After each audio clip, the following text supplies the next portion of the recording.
Saudações a todas e todos. Este é o canal Ponto de Partida das Ideias e o tema do vídeo de hoje, bem, o tema do vídeo de hoje é uma entrevista. Eu estou aqui, evidentemente, online com o Rodrigo Carelli e o Cássio Casagrande, que são procuradores do Ministério Público do Trabalho. São professores universitários também e, sobretudo, estudiosos do direito, né? Desde já eu agradeço aqui o tempo e a disponibilidade deles aqui. Muito obrigado, viu, Cássio, muito obrigado, Rodrigo. É, então eu já vou passar direto a minha primeiro questionamento aqui. Estou até com o meu roteirozinho aqui, né? Quem vê de fora, conforme é o meu caso, né, enxerga uma certa esquizofrenia na atitude do STF, né? Quando se trata da questão da democracia política, né, você vê uma ação muito efetiva daquela corte, né? Ela está processando os golpistas do 8 de janeiro, né? Garantiu a lisura do pleito de 2022 e tem sido diligente no sentido de assegurar a liberdade de expressão, que está sempre sob ameaça das fake news veiculadas pelas chamadas Big Tech. Ao mesmo tempo, a gente constata que no que a gente poderia chamar de democracia social, né, o acesso às redes sociais como salário, né, como emprego, ou ainda o acesso à justiça do trabalho, o combate à chamada uberização, o trabalho em plataformas, o nome que se queira dar, a atuação do STF tem deixado a desejar, para dizer o mínimo, né? É, a gente fica se questionando, a que vocês atribuem digamos assim, é uma questão ideológica que está em pauta? Seria isso, Rodrigo? Primeiramente, obrigado, Marcelo. Um prazer estar aqui contigo, com o Cássio. Uma coisa que a gente pode dizer, e que é realmente a minha impressão, a partir, né, das próprias decisões, isso sobressai muito, é que é uma questão ideológica. É uma tentativa de construção ou reconstrução ou redesenho ou reescritura da própria Constituição, que não tem os traços que a Suprema Corte está dando para o direito constitucional brasileiro. O que parece é uma tentativa de reconstrução da Constituição em período antes do chamado constitucionalismo social.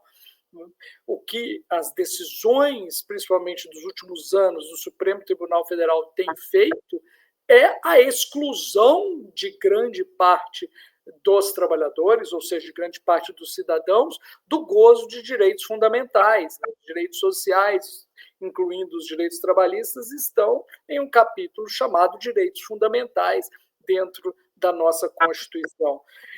O nível das decisões, o nível de debate é um nível baixíssimo, que é um nível ideológico. O debate entre os ministros é eu acho isso ou eu acho aquilo, o meu amigo empresário diz isso e eu digo aquilo, sem nenhuma base ou diálogo com, por exemplo, a doutrina de direito do trabalho. Então, os debates e os votos demonstram que realmente é uma ideologia que foi vista, né, o Cássio pode até dizer mais sobre isso, no começo do século XX, né, nos Estados Unidos, existia esse tipo de ideologia dentro de juízes de uma Suprema Corte que levou a tomar esse tipo de decisão. Mas, assim, pelo debate e pelo nível dos votos totalmente afastado de toda a doutrina, não somente brasileira, mas doutrina mundial do direito do trabalho, dos direitos sociais, do constitucionalismo social. As últimas decisões são importantes e a gente gostaria de falar sobre elas aqui, né, mais especificamente dessas decisões, e são sobre elas, esse último tempo, que eu e o Cássio escrevemos esse livro, A Suprema Corte contra os Trabalhadores, porque nós queremos que as pessoas se atentem que o que está sobrando para a gente é um tipo de democracia que é uma democracia formal, liberal, completamente afastada da nossa Constituição. Essa é o que eu entendo aqui. Eu acho que o Cássio pode também contribuir nessa área. Entendi.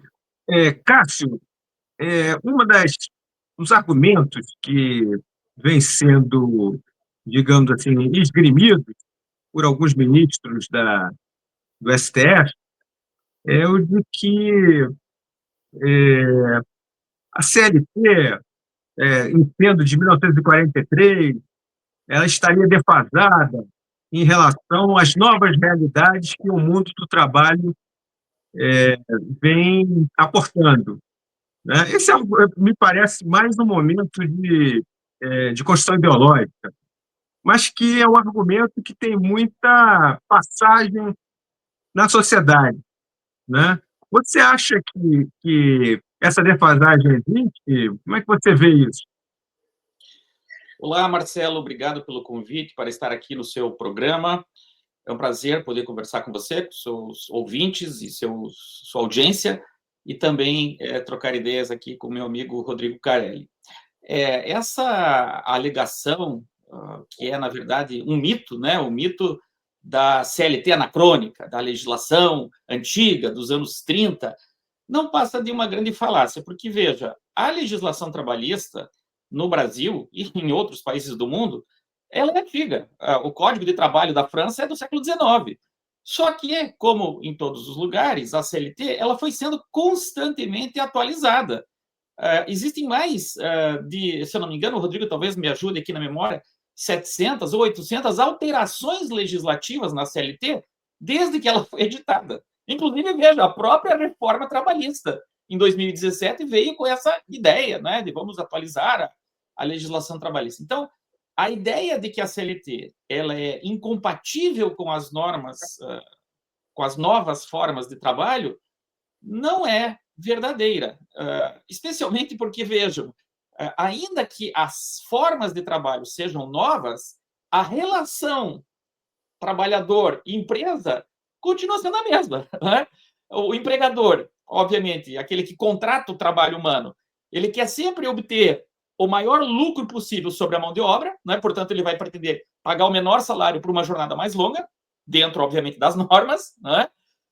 E o trabalhador também, ele tem o seu interesse de receber o maior salário possível, o maior valor possível, pelo menor número de horas, né? Daí esse caráter conflituoso da relação trabalhista e, por conseguinte, da legislação que procura, não é, regular esse conflito latente.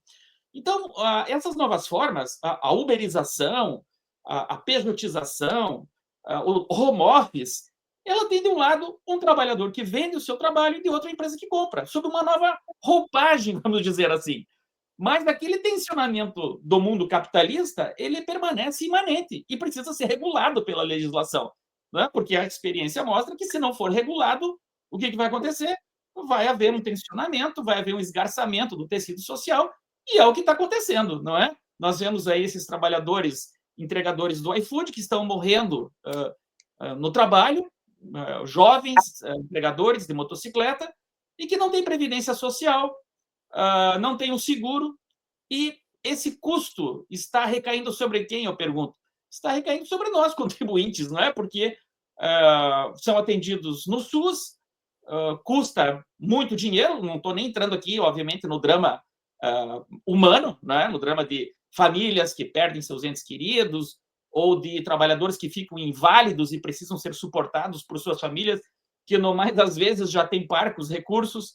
Então, percebam, né, que esse discurso da modernidade, ele é um discurso ideológico que procura escamotear o fato dessa tensão que continua existindo, né? Basta você entrar um Uber e perguntar para o motorista se ele está satisfeito com o Uber.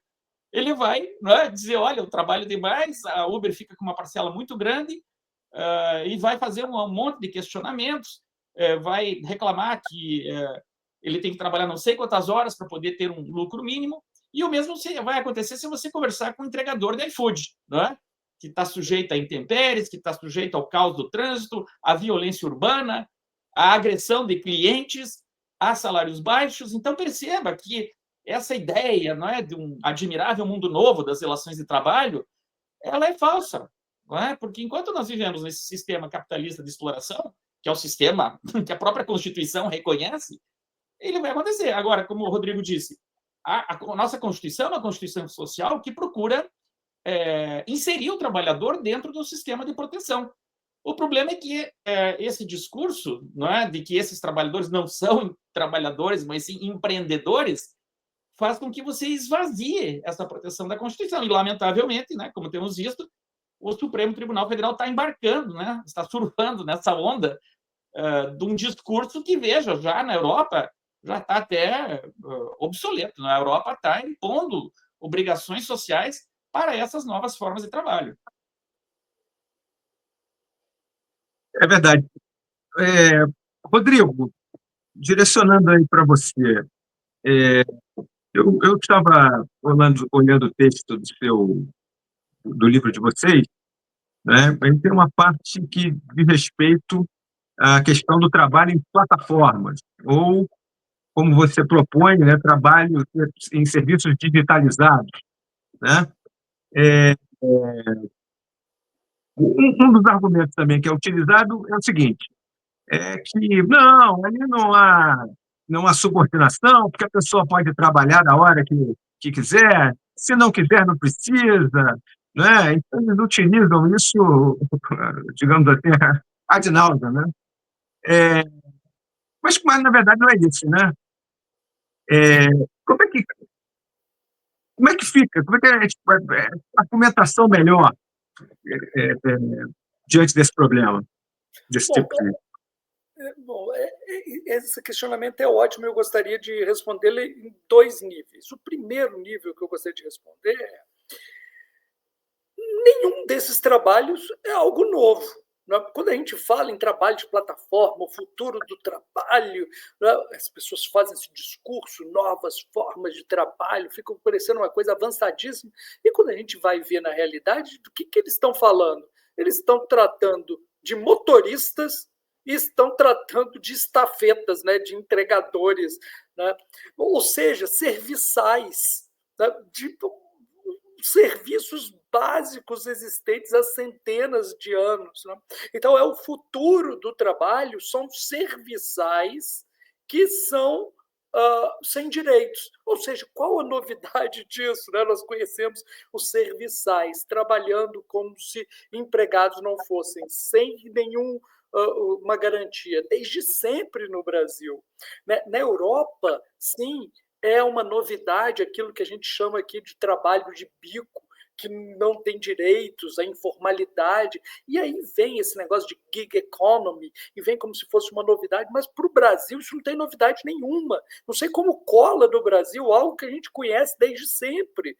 Desde sempre nós vemos essas pessoas, desde a escravidão, dos escravos de ganho, e durante o século XX continuando, que é o menino de recados, é o cara que carrega o outro, o motorista que leva as pessoas, ou seja, são aqui os serviçais que antigamente eram empregados, eram escravos e depois se tornaram livres e depois se tornou aquilo que se chama de trabalhadores domésticos ou mais à frente do setor de serviços. Então, não tem grandes novidades. A novidade, então, seria a inserção da tecnologia. A inserção da tecnologia é um instrumento que não altera essa natureza. Continua sendo o serviço de levar uma pessoa para um lado para o outro e carregar comida para entregar. na casa dos outros, uma coisa que não tem novidade nenhuma. Ah, não, então, mas aí tem assim, porque o trabalhador é um trabalhador digital. Não, não é trabalhador digital, não tem lógica nenhuma você chamar a pessoa de Havaianas sob um sol de 40 graus numa bicicleta emprestada, passando fome e levando na garupa algo pesado, que é uma comida que vai levar para alguém. Né? Ah, não, mas é porque ele é intermediário e ele é chamado. Olha, não é um requisito, e aí nós, professores de Direito do Trabalho, a gente tem que responder isso sempre, não é requisito da relação de emprego ter um horário fixo. Não é, nunca foi, não é que não é agora, nunca foi. Nunca foi um requisito. O que acontece é que esses trabalhadores, por exemplo, vamos falar de uma coisa que todo mundo conhece, trabalhadores empregados em teletrabalho. O teletrabalho normalmente pode ter, mas normalmente pode não ter, ter horário para entrar e um horário para sair. Então, a gente tem que entender que isso não é um requisito. Então, quando se fala isso, não, mas eles não são porque eles vão quando quer. Ora, na própria reforma trabalhista de 2017, que o Cássio citou agora, existe uma figura que são empregados, que é um empregado até com uma característica precária, que eles podem decidir não ir quando querem, que são o trabalhador intermitente. O trabalhador avulso portuário já não tem essa obrigação há muito tempo. Ele vai lá, ele se apresenta, no dia que ele não quer, não se apresenta. Isso não é uma característica da relação de emprego. Não é aqui no Brasil e não é em lugar nenhum. Essas pessoas são claramente empregadas. Assim, para os professores, perguntar por um professor de direito do trabalho, os requisitos da relação de emprego estão ali? Estão. No Brasil, Marcelo, no Brasil é mais claro ainda, porque desde o ano de 2011 nós temos um dispositivo na nossa lei, no parágrafo único do artigo 6º, que diz que o controle dos trabalhadores de forma informatizada se equivale ao controle pessoal. E esses trabalhadores são controlados por meio do aplicativo, por meio do algoritmo. Não é o algoritmo que controla, é por meio. A empresa utiliza como instrumento, como utilizava um capataz, utiliza hoje esses meios. Inclusive, no iFood tem capataz, porque o controle pelo algoritmo não é suficiente para garantir o trabalho. Então, isso tudo é uma falácia, isso tudo é algo que no Brasil não deveria colar, porque nós temos um dispositivo que é chamada subordinação algorítmica, não é uma construção de procuradores do trabalho, de juízes do trabalho, é o que está na lei, né? Está previsto na nossa lei, mas o que está acontecendo no Brasil é que passa-se por cima da lei e da Constituição, no caso do Supremo Tribunal Federal. Entendi. Eu tive a impressão que o Cássio queria também fazer alguma inferência sobre isso, mas, ao mesmo tempo, eu queria disparar também uma pergunta para ele, que é também uma outra questão ligada às chamadas pessoas jurídicas, né? O trabalho de pessoas jurídicas que é tido como uma relação que é diferente da relação subordinada, né? E quando a gente vê, não é. Que, na verdade, a pessoa continua tendo vinculação salarial, subordinada, serviço não eventual, essa coisa toda. No entanto, dizem que a pessoa jurídica é outra praga que está aí, e parece, e com um dado pior, porque parece que o STF se pronunciado no sentido de que esse tipo de lide, né, desse tipo de processo não seja apreciado pela justiça dos trabalhos. É um absurdo, né? Não resiste, né? A mínima, não resiste a menor análise. É verdade, Marcelo. Veja, eu chamo a atenção para o seguinte fato: a própria palavra pejotização é uma palavra nova na nossa linguagem, no nosso léxico, né? Eu me lembro que há uns 20 anos atrás não existia essa palavra pejotização e nem se usava muito a sigla PJ, não é? Hoje nós vemos anúncios nos cadernos, né, de classificados ou no LinkedIn. Olha, temos uma vaga PJ ou CLT, né? Quer dizer, como se houvesse no Brasil duas formas de contratação de trabalho. E por que isso aconteceu? Veja, na verdade, a contratação de uma pessoa jurídica não é em si uma novidade, e nem por si só ela é ilegal. Não é? Você pode, por exemplo, Marcelo, ter a necessidade de pintar o seu apartamento, você vai contratar um pintor, e ele tem lá uma microempresa individual, não é? Presta serviços, vai emitir uma nota fiscal para você. Você está contratando o trabalho dele, mas sob a forma de uma prestação de serviço, não é? Ou seja, ele vai estabelecer, junto com você, num plano de igualdade, as condições de trabalho. Ele vai dizer, olha, eu preciso de 5 dias para pintar o seu apartamento, preciso que o apartamento fique disponível em tais horários, eu vou vir aqui com a minha equipe, com ajudante, etc.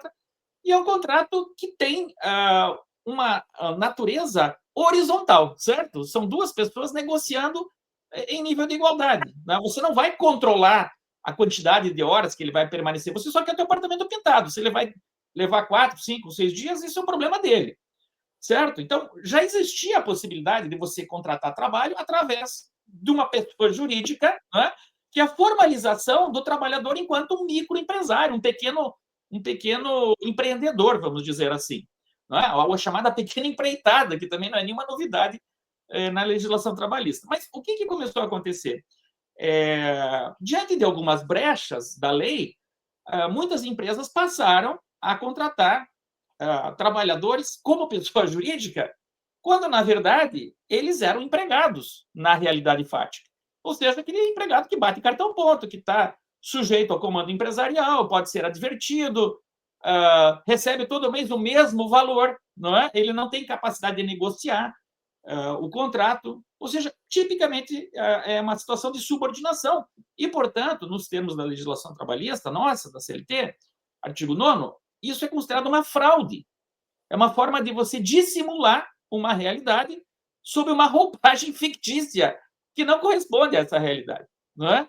E veja, também chama a atenção aqui que em alguns segmentos, por exemplo, profissionais liberais, muitas vezes o próprio profissional acabava aceitando isso porque ele também recolhe um pouco menos de imposto, etc. E, né, criava-se esse faz de conta.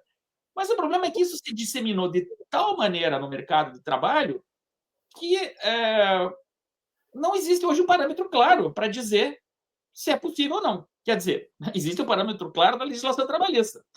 Porém, o que o Supremo fez? Quando ele julgou a constitucionalidade da reforma trabalhista no que diz respeito à terceirização, ele disse, olha aqui, a lei de terceirização é constitucional.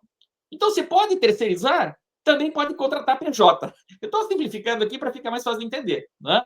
Mas, grosso modo, foi o que o Supremo fez. Não, a terceirização está liberada, então também a pejotização, que é uma forma de terceirização, está liberada também. Só que a gente tem um erro aí, porque terceirização e pejotização são dois fenômenos jurídicos completamente diferentes. Né? A legislação hoje permite que a empresa terceirize certas atividades para uma outra empresa. E essa outra empresa vai contratar empregados com carteira assinada. Já na pejotização, isso não acontece. Não existe a contratação de uma empresa. É a contratação da própria pessoa, do trabalhador, sem direitos trabalhistas. E o Supremo fez essa confusão, né? Acho até que não foi uma confusão, né? Foi uma decisão deliberada de dizer, olha, está liberada a terceirização? Está liberado a pejotização. Né? Embora, veja, aqui quando a gente fala Supremo, temos que ter um certo cuidado, porque essas decisões, até o momento, não são unânimes. Né? Uma maioria tem entendido assim, e volta e meia nós vemos que eles ficam ali inseguros, né? Um caso ou outro, em alguns entendem que pode, outros que não pode, só que também não tem um parâmetro claro. Né? O que eles têm dito é o seguinte, olha, se o trabalhador tem curso superior e é hipersuficiente, né? Ou seja, recebe um salário muito maior do que a média do mercado, seria possível, mas esse critério de hipersuficiência não está claro. Né? Já teve decisões que o Supremo reconheceu a pejotização em trabalhadores que ganham 2, 3 salários mínimos.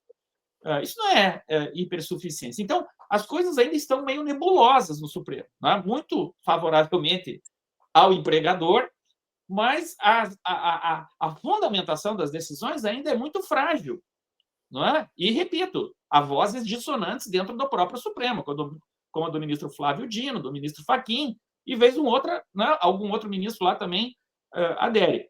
Então, nós estamos publicando esse livro justamente para chamar a atenção da opinião pública de que essa linha de jurisprudência do Supremo Tribunal Federal ela é muito perigosa, não é? Porque se você permitir que o empregador ele possa contratar, se ele assim quiser, um trabalhador como PJ, como é que fica a Previdência Social? Quem é que vai financiar a Previdência Social? Não é? Ok, as pessoas jurídicas recolhem a Previdência, mas o empregador não recolhe o valor que recolheria como se fosse empregado, não tem seguros de acidente de trabalho.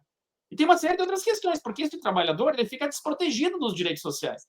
Então, o Supremo, quando permite essa pejotização generalizada, ele está dizendo o seguinte: olha, esses trabalhadores não têm direito aos direitos sociais que estão previstos na Constituição. Eu até escrevi alguns artigos chamando a seguinte atenção, tem um deles no livro. Como é que fica a situação da mulher trabalhadora, que é contratada como PJ e engravida, ou que sofre assédio sexual no trabalho? Ela não pode ajuizar mais uma ação, porque a Justiça do Trabalho vai dizer: sinto muito, você não é uma trabalhadora, você é uma empresa. E empresa não sofre assédio sexual. Empresa não tem direito à licença gestante. Então, o Supremo, a meu ver, ele não está medindo as consequências dessa jurisprudência que é desastrosa. Não é? E aqui o Rodrigo já salientou, desastrosa não só do ponto de vista doutrinário, que é uma decisão sem técnica, sem respeito à doutrina, mas desastrosa quanto às suas consequências deletérias, seja para o tecido social dos trabalhadores que ficam desprotegidos, seja para a própria Previdência Social. Sim. Rodrigo, nós, em 2017, o então ocupante do Planalto, ele encaminhou ao Congresso uma reforma trabalhista que foi aprovada e que modificou mais de 100 dispositivos, né, da CLT. E a justificativa é que aquele conjunto de medidas seria algo capaz de gerar empregos, né, aumentar o grau de empregabilidade, né?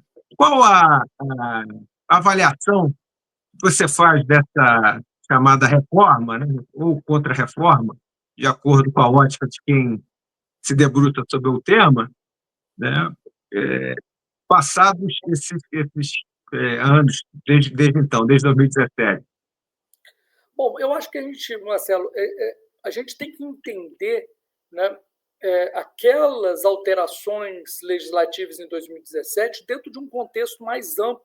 E hoje a gente pode fazer isso com uma maior tranquilidade.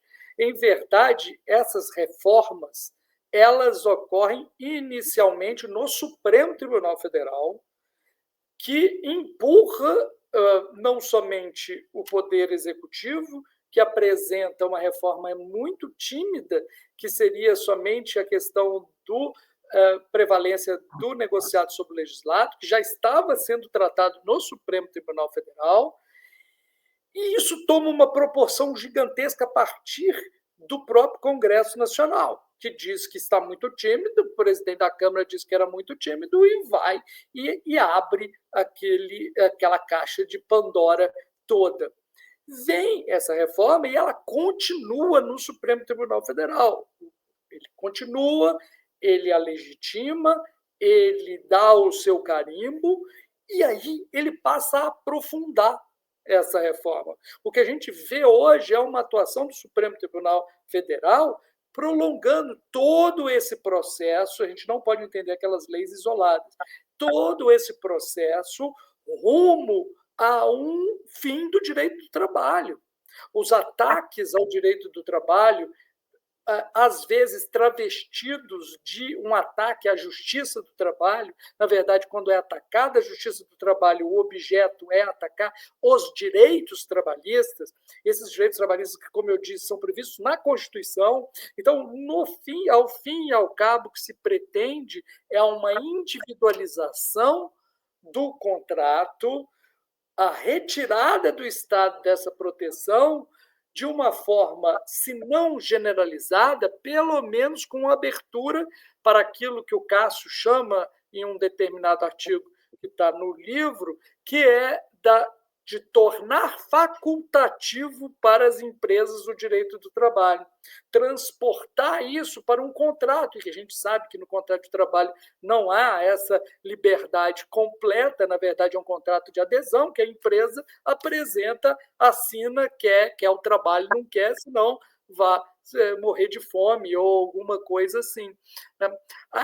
Esse processo de reforma, os números vão mostrar que ele é, até agora, um desastre, porque o que nós estamos percebendo é uma substituição de postos de trabalho com direitos por postos de trabalho sem direitos, ou seja, uma precarização do trabalho contínua, que essas reformas elas tendem a ter um impacto maior no longo prazo do que imediatamente. As normas são testadas o tempo inteiro pelo empresariado.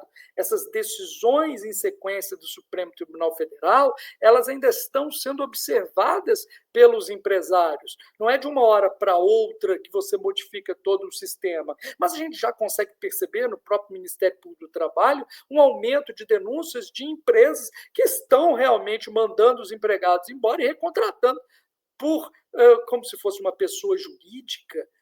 Nós estamos percebendo essa entrada dessa plataformização em várias áreas, né? Em áreas como montagem de imóveis, supermercados estão invadindo. Por quê? Porque já estão sentindo uma certa firmeza nisso no Supremo. E eu queria voltar para uma dimensão essa da pejotização, ou seja, a possibilidade de um contrato como se fosse PJ, mas não é só PJ, é o MEI, que é um problema gigantesco, né? Que é um tipo, né, de pejotização. O MEI, que são pessoas que ganham muito pouco, estão sendo contratadas como empregados, mas formalmente como se fosse uma contratação comercial de natureza civil, não de natureza trabalhista. Uma coisa importante que eu queria te falar sobre a questão da plataformização. Eu falei, a plataformização hoje a gente olha, pensa no quê? Motorista e entregador. Quando você olha para um entregador, você vê ali o retrato de alguém que precisa dos direitos. Eu falei aqui, pelo direito brasileiro, eles teriam todos os direitos. Mas mesmo se não tivesse, eles são algo que patentemente, na cara da gente, são as pessoas que precisam de proteção, as pessoas que estão trabalhando 10 horas por dia, 12 horas, no meio do trânsito, indo na contramão. Elas vão na contramão não é porque eles querem, é porque eles ganham por entrega. Então, se quanto entrega mais rápido, ele vai poder fazer outro e ganhar mais. Mas a empresa, a plataforma, ela sabe exatamente quanto que vai demorar cada entrega. E ele precifica cada entrega a partir desse cálculo geral que essa pessoa vai ganhar. E a pessoa vai correndo cada vez mais, aparece aquele bichinho, aquele ratinho dentro de uma gaiola, correndo, e aquela roda girando, porque o algoritmo é aquela roda, ela vai correr o quanto que for, que essas pessoas, seja em qual tipo de plataforma for, a plataforma calcula no final quanto ela vai querer pagar para esses trabalhadores. Eles têm a ilusão de que quanto mais trabalhar, mais eles vão receber. Mas a plataforma sabe que eles vão trabalhar um monte para ganhar aquilo que ela quer que eles ganhem. Isso é o algoritmo, não tem como lutar contra uma máquina superpotente programada para fazer esses cálculos em tempo real. Então, o que nós temos que fazer é proteger as pessoas do processo de digitalização, proteger as pessoas desse processo que não é um processo, como a gente tem que repetir, caso já falou uma vez, eu falo outra, não é um processo que altera a natureza. A natureza é essa. A natureza é o capital precisa do trabalho para realizar a atividade econômica e contrata essas pessoas. Não há empresa sem controle. Como ela vai exercer o controle? Ela pode exercer de várias formas. O que a gente está vendo, e vai ser um problema, talvez, para o Brasil, que como a informalidade, ou seja, a contratação formal de trabalhadores como empregados, ela vem diminuindo, se o Supremo Tribunal Federal decidir, de forma vinculante, que os juízes do trabalho não podem examinar a realidade, e sim devem observar os contratos formais, qual empregador vai continuar a contratar empregados se ele pode manter o poder empregatício não concedendo nenhum direito? Por quê? Qual o incentivo legal existiria para que isso acontecesse? A tragédia está desenhada. Né? Vê quem quer. A gente fica impressionado, é como os sindicatos não acordaram até agora para isso. O que está se desenhando é o fim de uma proteção trabalhista prevista na Constituição para o número mais universalizante possível, para se tornar um direito voluntário de nichos. Né? Não se consegue perceber. Uma coisa que também, antes de passar a palavra de volta, é que esses direitos trabalhistas, eles não são somente considerados direitos fundamentais na nossa Constituição, como eles também são caracterizados como direitos humanos, desde a Declaração Universal de Direitos Humanos até os pactos internacionais de direitos humanos assinados pelo Brasil. Então, a Suprema Corte, além de estar descumprindo com os direitos previstos na Constituição, está cumprindo com pactos brasileiros de direitos humanos que podem ser exigidos em cortes internacionais contra o Supremo Tribunal Federal e contra o Estado brasileiro. Sim. Cássio, a gente, lendo o texto do livro de vocês, a gente pode ver, pode constatar que, ao contrário do que se fala, essas relações que estão sendo, essa nova modalidade, essa nova forma de encarar as relações de trabalho no Brasil, ela não é modernizante, digamos assim, ao contrário, ela é arcaicizante, né? E, do ponto de vista do que está sendo feito lá fora, é completamente diferente. Você começa a ver regulações desse tipo de trabalho uberizado, né? Na Europa, mesmo nos Estados Unidos, onde é comum dizer que não tem legislação trabalhista. Isso é uma ignorância, né? Mas, isso, na verdade, os colunistas ligados principalmente às áreas econômicas dos jornais, eles dizem assim, não, porque não tem, né? O Brasil está na retaguarda dessas discussões, quando é justamente o contrário, né? Como é que isso tem sido visto lá fora, de uma maneira geral? Foi muito bom você perguntar isso, Marcelo, porque é exatamente um dos tópicos que tratamos no livro, né? Que é um exercício de direito comparado, mostrando como o Brasil está indo contra a corrente, né? Ou seja, nos países mais avançados, Europa, Estados Unidos, há um debate muito intenso no sentido de estabelecer proteções para esses trabalhadores. A União Europeia aprovou recentemente uma diretiva onde fica claro, ou ficam claros, quais são os critérios para se determinar se esses trabalhadores são, de fato, empregados ou se são microempreendedores, né? E as normas são muito claras, no sentido de dizer, olha, para ser considerado um empregador, ele teria que ter uma possibilidade de expandir o negócio.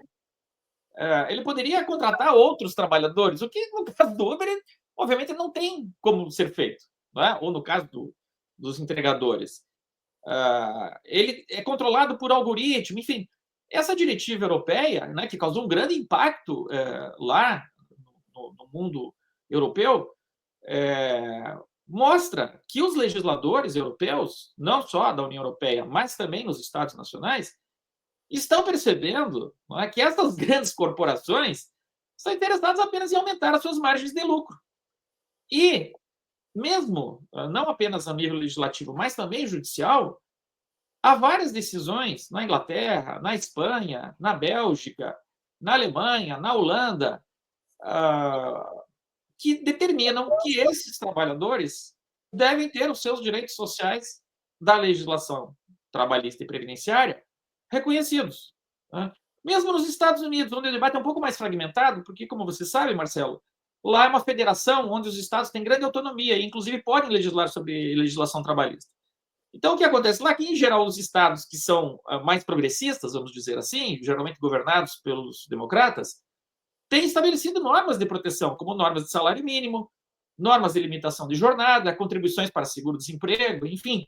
Né? E a própria Califórnia lá estabeleceu a aplicação da legislação trabalhista por uma lei que, no entanto, foi submetida a um referendo polêmico e controverso, porque a Uber patrocinou esse referendo e gastou bilhões de dólares, né, numa campanha em que a lei acabou sendo revogada pelo resultado do referendo. Né? As pessoas ficaram assustadas porque a Uber fez a campanha dizendo, olha, vai acabar a Uber ou vai ser muito caro o serviço. E essa lei acabou sendo revogada, mas houve umas irregularidades procedimentais lá no referendo e a questão está sob júdice, até hoje não se sabe ainda. Mas há outras legislações, no estado de Oregon, que, por exemplo, reconhece a possibilidade de negociação sindical desses trabalhadores, né? Como o Rodrigo lembrou muito bem. Esse é um tema importantíssimo e o Supremo está passando batido por ele. Os trabalhadores têm, na Constituição, o poder de barganha, de negociar salários e condições de trabalho, mas esse poder é exercido através da representação sindical. Ora, como que esses trabalhadores vão negociar se eles não têm uma representação sindical? É mais um direito da Constituição que está sendo subtraído dessa classe que, como lembrou o Rodrigo, precisa de proteção. Então, não tem nem a proteção da lei, não tem a proteção da Constituição e não tem a proteção dos sindicatos. É, de fato, uma situação sobre a qual o Supremo Tribunal Federal deveria refletir melhor. Até chama atenção também, Marcelo, né, quando você falou lá no início da questão ideológica, nós temos que perceber que o Supremo Tribunal Federal, até ali 2005, 2007, ele mal cuidava de direito do trabalho. Eram raríssimas as decisões do Supremo em matéria trabalhista. E, de repente, não mais que de repente, com o ingresso na corte de juízes liberais, inclusive alguns deles nomeados por governos do PT, houve uma mudança radical de perfil. Né? Ou seja, começou-se a admitir temas trabalhistas, aliás, vejam, que sequer envolvem matéria constitucional. Hoje mesmo, né, eu mandei um vídeo para o Rodrigo, que eu gravei para divulgar nosso livro, e que reproduz mais ou menos um artigo que escrevemos em conjunto, que diz o seguinte, olha, por que a questão está no Supremo? Essa é a primeira questão que a gente tem que perguntar. Porque o Supremo ele julga matéria constitucional, não é verdade? Dizer se um empregado ou se um trabalhador é ou não empregado envolve que matéria constitucional? Nenhuma. A Justiça do Trabalho julga essas questões há 80 anos, nunca foi levado ao Supremo. Por que agora foi levado ao Supremo? Porque as empresas fizeram um grande lobby e vieram com uma tese bastante estranha de que o reconhecimento de vínculo de emprego violaria a livre iniciativa. Veja só. E o Supremo engoliu, né, essa premissa e admitiu o recurso. E eu pergunto, bom, na Europa, na Espanha, na Alemanha, reconheceram o vínculo de emprego dos uberizados. Não existe livre iniciativa na Alemanha? Não está garantida a livre iniciativa na Alemanha? É uma grande falácia. Né? Porque se for assim, veja, qualquer empregador vai dizer, não, aqui não pode entrar lei trabalhista porque isso viola a livre iniciativa, tem meu direito de explorar o trabalhador. Não é assim. A Constituição, sim, estabelece a livre iniciativa, mas ao lado, né, ou até antes dele, o valor social do trabalho. E o Supremo não fala disso. Então é muito preocupante essa guinada claramente ideológica do STF para atender esse interesse das grandes corporações como o Uber, iFood, que faturam bilhões de dólares aqui no Brasil e se recusam a cumprir direitos trabalhistas e recolher previdência social. Nós estamos chegando aqui ao final do nosso programa.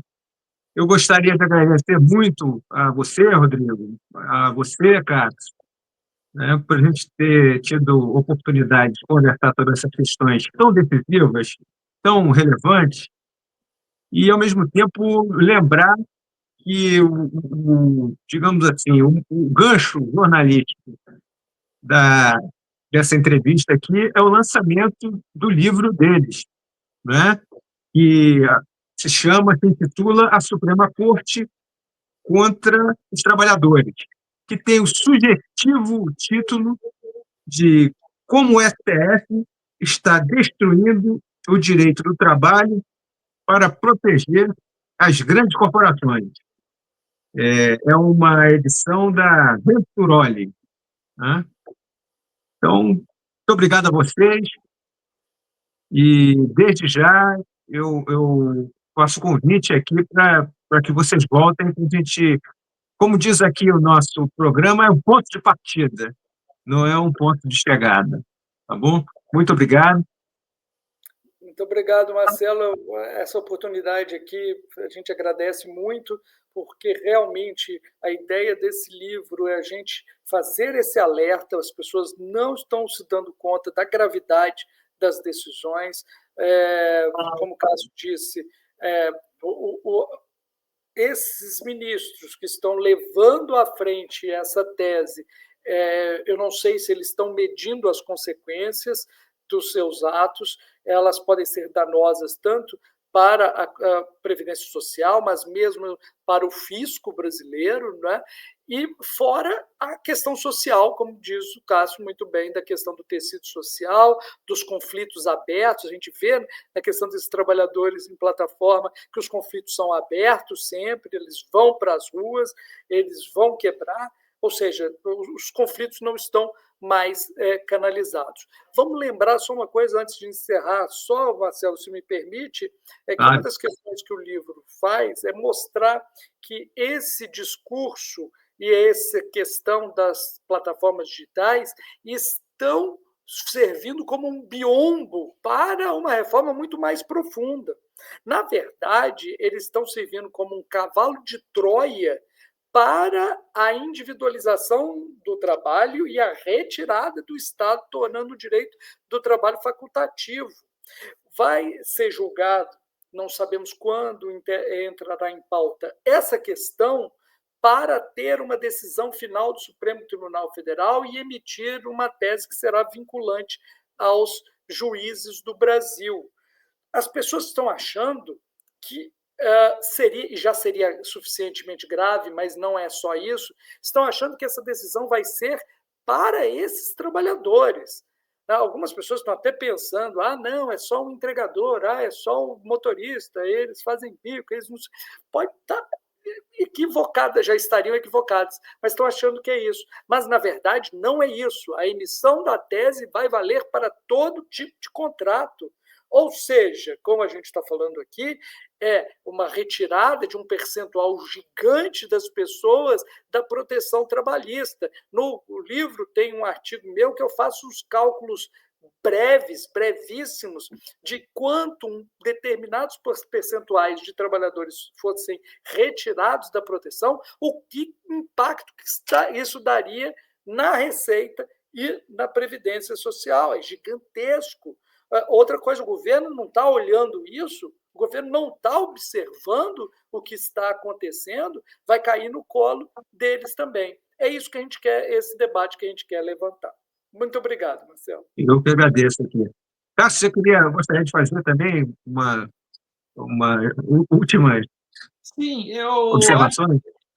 Agradeço, né, o convite que você fez aqui. Aliás, é muito importante que os jornalistas entrem nesse debate e divulguem, né, essa questão, porque, obviamente, a grande imprensa não está dando o destaque devido, então o jornalismo independente tem um papel muito importante. Mas eu queria chamar a atenção ao fato de que nós estamos vivendo, não é, um movimento que é um movimento de longo prazo de destruição da legislação trabalhista. Não vamos esquecer que o presidente Fernando Henrique Cardoso, logo depois de tomar posse, ele disse que o governo dele representaria o fim da era Vargas.